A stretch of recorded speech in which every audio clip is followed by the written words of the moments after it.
Profitez de l'histoire suivante. Les 50 ans de ma belle-mère devaient être célébrés en grande pompe, mais la soirée s'est effondrée à cause de mes beaux-parents. J'ai alors décidé de reprendre le contrôle et d'organiser moi-même la célébration, mais désormais, il n'y a plus rien à sauver. Pas d'anniversaire. J'ai 26 ans et je suis mariée à mon mari, 29 ans, depuis presque 3 ans maintenant. J'ai toujours su que la famille de mon mari ne m'appréciait pas vraiment. Mon mari a 2 jeunes sœurs jumelles, 23 ans, et un jeune frère, 21 ans, et aucun d'entre eux ne semble beaucoup m'apprécier. Il en va de même pour ma belle-mère.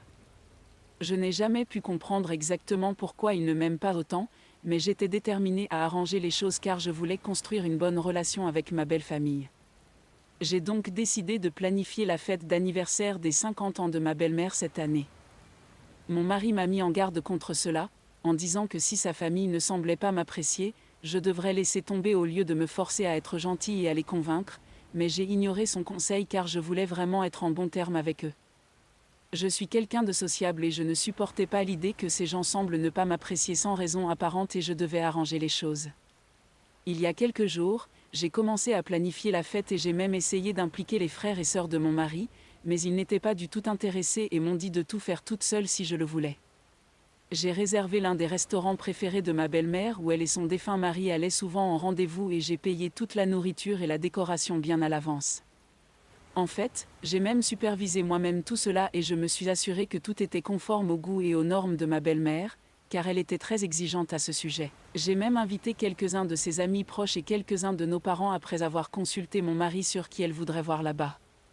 En gros, j'ai tout payé et tout organisé par moi-même avec un peu d'aide de mon mari alors que ses propres enfants n'ont pas fait le moindre geste pour aider et n'ont même pas contribué financièrement.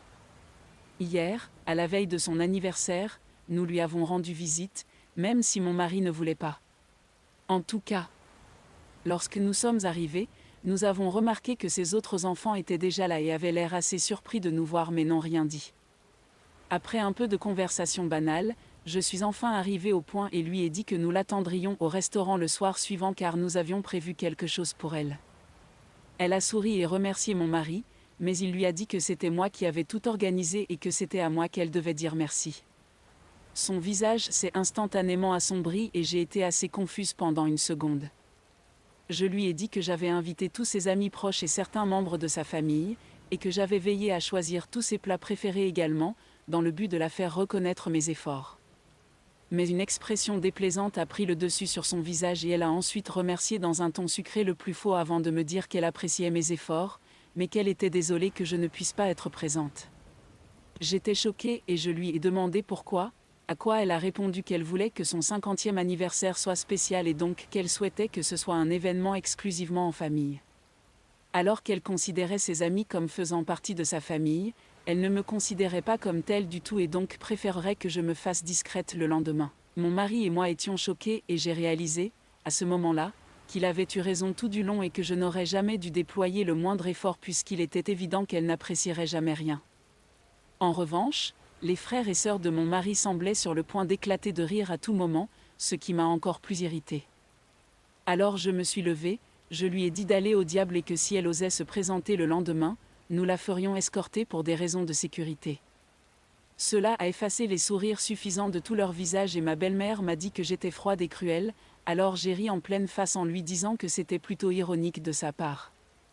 Après une série d'allers-retours où elle a essayé de me convaincre que j'avais tort, je lui ai dit qu'elle ne méritait rien de bien, et que la décision était finale.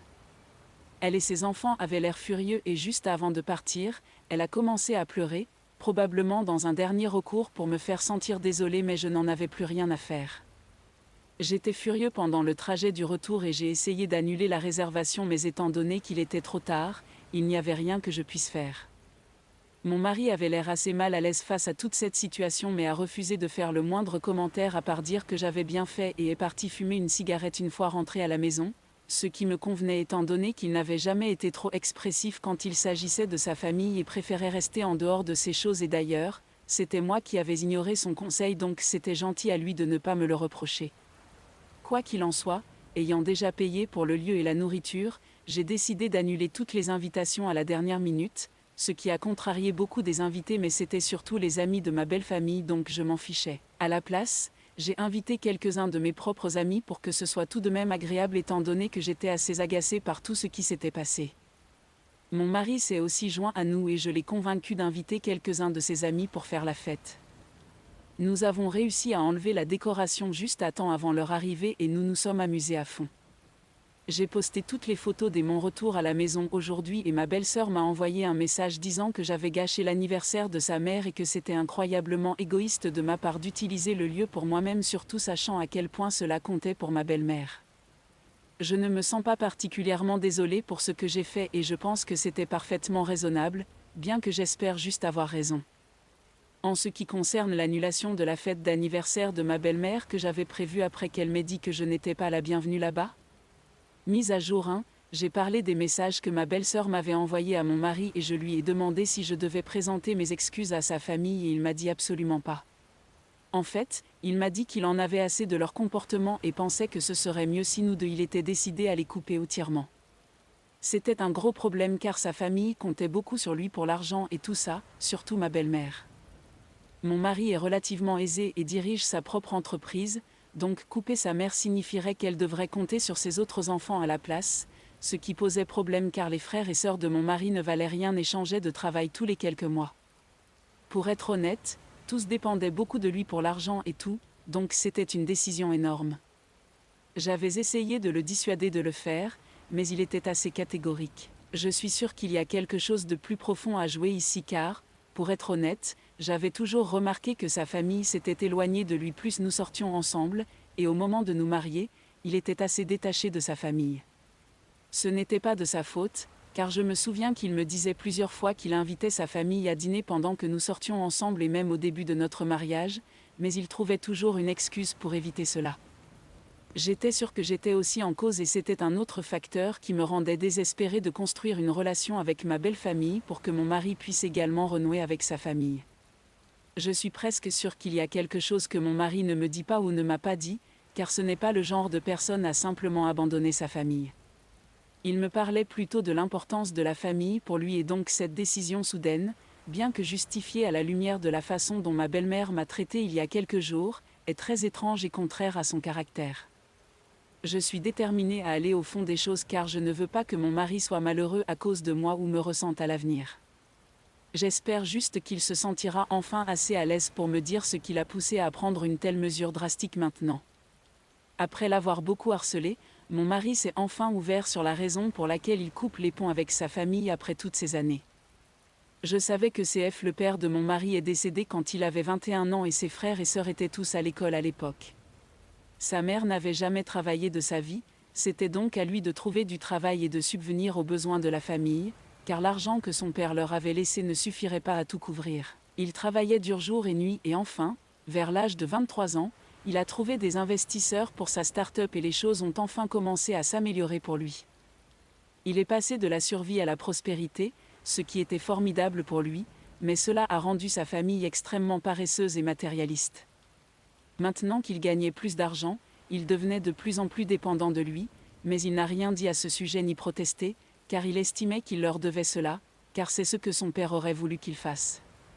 Il traitait aussi assez mal ses petites amies, car il pensait que la présence d'autres personnes dans sa vie le distrairait et que son seul objectif devait être de subvenir aux besoins de sa famille. C'est pourquoi, lorsqu'il m'a rencontré et qu'il est devenu clair que je n'étais pas quelqu'un qu'il pouvait simplement maltraiter et chasser, étant déterminé à être avec mon mari, ils ont commencé à être agacés par ma simple existence et ont essayé de l'empoisonner contre moi. Cependant, à ce moment-là, il en avait assez et il y a eu beaucoup de disputes et de querelles pendant notre relation qui se déroulait dans son dos, où sa famille voulait qu'il rompe avec moi, mais il était déterminé à m'épouser. Finalement, ils ont commencé à s'éloigner de lui dans une tentative de le culpabiliser, mais ils sont quand même venus lui demander de l'argent. Cette tactique n'a pas réussi à nous séparer, et plusieurs années plus tard, nous sommes toujours aussi unis. Après tout le fiasco d'anniversaire, mon mari m'a dit que tandis que sa sœur m'envoyait des SMS pour me culpabiliser, sa mère l'avait appelé pour faire de même avec lui et essayait de le manipuler émotionnellement pour le pousser à me quitter parce que je l'avais insulté.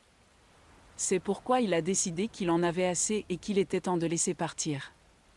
Je suis encore sous le choc. Sa famille l'a soumis à tout cela alors que c'était lui qui les soutenait financièrement, et j'ai presque perdu tout respect que j'avais pour eux car ils sont simplement avides. Je suis vraiment heureuse d'avoir décidé de rester avec mon mari malgré les tentatives de sa famille de nous séparer et de me chasser pour pouvoir s'accaparer son argent. En vérité, je me fiche de savoir combien il a d'argent car je l'aime pour ce qu'il était, son compte en banque n'a rien à voir là-dedans. Maintenant que je connais toute l'histoire, je suis surprise qu'il ait réussi à supporter tout ça et même à tout cacher de moi pendant si longtemps pour m'épargner puisque je voulais avoir un bon lien avec mes beaux-parents, mais il savait que cela n'arriverait jamais. Je pense qu'il prend la bonne décision maintenant et que sa famille mérite d'être coupée. Ils sont incroyablement égoïstes et avides et n'ont aucun respect pour l'homme qui les a soutenus pendant si longtemps contre vent et marée. Mise à jour 3, aujourd'hui, mon mari a enfin appelé sa mère pour lui dire qu'il ne veut plus avoir de ses nouvelles ni de ses frères et sœurs à moins qu'ils ne changent leur comportement, et ils devront aussi trouver leur propre source de revenus car il ne continuera pas à les soutenir toute sa vie. Comme je m'y attendais, cette décision a provoqué un tollé de leur côté et j'ai pu entendre ma belle-mère crier sur mon mari même si son téléphone n'était pas en mode haut-parleur. Une discussion assez houleuse a éclaté entre eux et comme j'étais dans la même pièce que mon mari, j'ai entendu chacun de leurs mots. Ma belle-mère a évidemment essayé de me blâmer pour cela et a dit que j'avais dû influencer sa décision de les couper de Somehow. Elle m'a également accusé d'essayer de briser leur famille et a dit que mon mari ne devrait pas se laisser manipuler par sa femme. Encore une fois, l'ironie de lui dire à mon mari de ne pas se laisser manipuler m'a bien fait rire. Évidemment, mon mari m'a défendu du mieux qu'il a pu et lui a même dit qu'il ne la laisserait pas insulter sa femme de cette manière. Ses frères et sœurs doivent trouver des emplois décents car ce sont tous des adultes maintenant et c'est assez pathétique qu'ils dépendent encore de lui pour subvenir à leurs besoins. Elle a commencé à accuser mon mari de se laisser envahir par l'argent et le pouvoir d'occuper un poste aussi bien rémunéré, et disait que j'étais probablement complice pour l'inciter à couper les ponts avec sa famille, c'est pourquoi il traitait si cruellement son propre sang. C'était une manipulation classique et un chantage émotionnel pour le garder sous son emprise, mais je n'allais plus laisser cela se produire. Maintenant que je savais ce qu'elle et ses autres enfants manigançaient, lorsque la situation a commencé à devenir trop intense et que j'ai vu mon mari devenir confus et au bord des larmes de frustration, j'ai décidé d'intervenir. Je lui ai dit que l'esprit de mon mari était fait et que si elle et ses enfants ne se ressaisissaient pas rapidement, ils perdraient à jamais le soutien de mon mari. Maintenant, c'était à eux de jouer. Ils pouvaient se comporter en êtres humains décents et nous respecter, mon mari et moi, pour continuer à faire partie de nos vies, ou bien être les opportunistes matérialistes qu'ils étaient et être définitivement exclus de la vie de mon mari. Après avoir dit cela, j'ai raccroché et j'ai désactivé toutes les notifications sur le téléphone de mon mari pour qu'il n'ait pas à les gérer pendant un moment et ait le temps de se calmer. Cela fait 1 heure depuis que l'appel s'est terminé et nous avons mis nos téléphones de côté pour regarder un film et nous distraire pour le moment. Mise à jour 4, puisqu'importuner mon mari et lui gâcher sa journée n'était pas suffisant, ma belle-mère a décidé de me harceler à la place. Après la fin du film, mon mari a décidé de terminer quelques tâches en attente et j'ai décidé de vérifier mon téléphone. J'avais plusieurs appels manqués de ma belle-mère et d'innombrables messages absolument répugnants de ses frères et sœurs de la part de ma belle-mère. Je n'ai pas été surprise le moins du monde, car c'était exactement ce que je m'attendais à ce qu'il fasse. J'ai simplement pris des captures d'écran pour plus tard et j'ai ignoré tout cela. J'ai continué à répondre aux emails professionnels. J'ai essayé de me concentrer sur mes tâches et affaires pour les 10 prochaines minutes, mais c'est à ce moment que ma belle-mère a appelé de nouveau et j'ai accidentellement accepté l'appel. Elle a ensuite commencé à dire les choses les plus désagréables à mon sujet et sur mon éducation, me traitant de manipulatrice égoïste et d'arriviste qui cherchait à ruiner mon mari. Je n'ai même pas répondu à ces accusations et j'ai simplement attendu qu'elle ait fini. Lorsqu'elle a enfin semblé à court d'arguments, je lui ai dit que tout ce dont elle m'accusait était en réalité ce dont elle était elle-même coupable, et qu'elle ferait mieux de s'interroger un peu. Je lui ai également dit que j'étais contente que mon mari se débarrasse enfin de profiteurs comme elle et ses autres enfants, car ils ne méritaient même pas de respirer le même air que lui. Puis j'ai raccroché et les ai bloqués, elle et les frères et sœurs de mon mari, partout où c'était possible, pour qu'ils ne puissent plus me contacter. C'est triste de voir que des gens sont prêts à se rabaisser à ce point pour éviter de faire le moindre effort par eux-mêmes. Je n'ai pas encore dit à mon mari que sa mère m'avait appelé, parce que je ne veux pas lui causer plus de stress. Mais si cela se reproduit, je lui dirai certainement et je veillerai à ce qu'il ne fasse plus partie de nos vies. Ils n'ont absolument pas le droit de troubler notre paix de cette manière. Je ne sais pas ce qu'ils vont faire ensuite, mais je suis sûre que ma belle-mère ne s'arrêtera pas tant que nous n'aurons pas pris des mesures légales contre elle ou quelque chose du genre. Je prie pour que cela n'arrive pas, car ce sera très éprouvant émotionnellement pour mon mari, mais si cela se produit, je suis prête à m'assurer que nous allons jusqu'au bout. Ils ne s'en prendront plus à mon mari, c'est certain. Mise à jour 5. Près de 2 semaines se sont écoulées depuis la dernière mise à jour et tant de choses se sont passées depuis.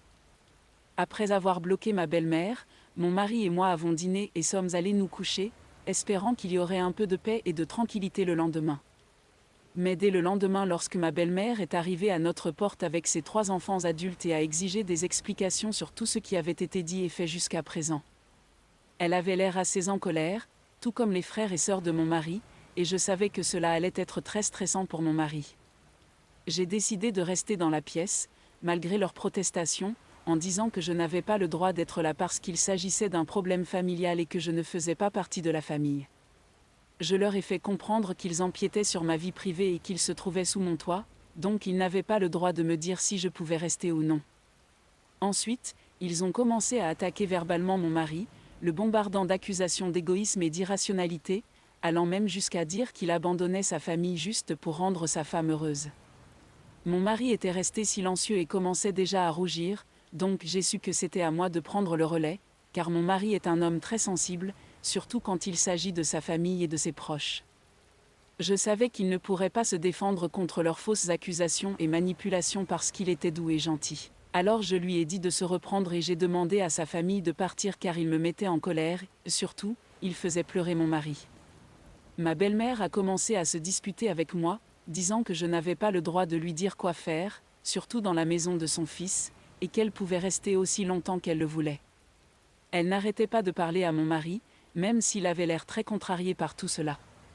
C'était dégoûtant de voir qu'elle se fichait éperdument des sentiments de son propre fils et que ce qui lui importait le plus était l'argent.